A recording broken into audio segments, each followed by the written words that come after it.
Bonjour à toutes et à tous et je suis ravi de vous retrouver pour cette deuxième vidéo sur la procrastination. Dans cette vidéo, nous allons voir les 3 raisons les plus courantes pour lesquelles les gens procrastinent.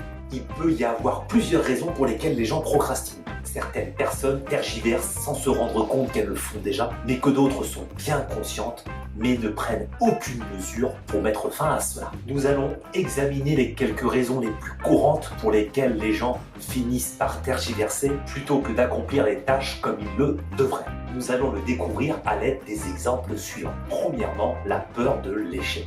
Il y a des personnes qui considèrent l'échec comme un tremplin vers l'apprentissage et en fin de compte, une réussite dans la vie. Tandis que d'autres en revanche ont un point de vue différent sur l'échec. Il semble que l'échec est un effet dévastateur sur la plupart des gens, les laissant passer à travers les mailles du filet et les poussant à tergiverser. Pour un procrastinateur, l'échec entraîne une baisse de l'estime de soi et cela se traduit par la procrastination. Bien que tous les échecs n'engendrent pas un avenir improbable, une fois que les procrastinateurs ne parviennent pas à atteindre leur objectif dans une tentative de réussite, ils tombent encore plus profondément dans la procrastination en se débarrassant de l'optimisme et de l'espoir. Deuxième raison, l'horreur de la réussite. Oui, vous l'avez bien entendu, l'horreur du succès. Contrairement à certaines personnes qui pensent normalement, certains procrastinateurs ont peur de l'échec, mais aussi de la réussite. Pour ces personnes, le succès ne fait encore qu'apporter plus de pression. Tellement de pression que la prochaine fois qu'ils feront quelque chose, ils auront tendance à penser qu'il leur en faut trop et ils craindront de ne plus pouvoir faire l'impasse. Troisième raison, la résistance.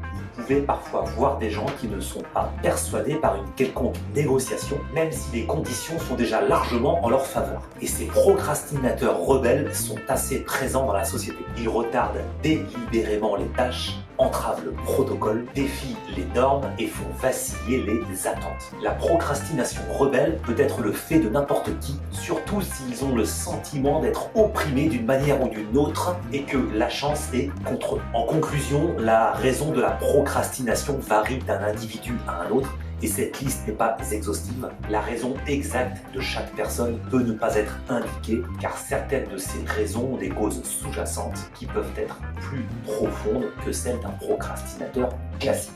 D'autre part, les raisons mentionnées dans cette vidéo font partie des raisons les plus fréquentes. Éviter ce type de comportement n'est jamais une tâche facile. Elle implique souvent une révision du comportement et des perspectives dans la vie. Si vous vous trouvez dans une situation de procrastination de façon chronique, évaluez votre situation et demandez éventuellement l'aide d'un praticien en hypnose par exemple si vous le pouvez. Ce problème n'est pas à prendre à la légère car il peut vous coûter toute votre carrière et de vous priver de la vie que vous auriez pu avoir. Voilà, j'espère que cette vidéo vous a plu. N'hésitez pas à mettre des petits pouces en l'air, des commentaires et de vous abonner à cette chaîne. Et je vous dis à très vite. Ciao, ciao!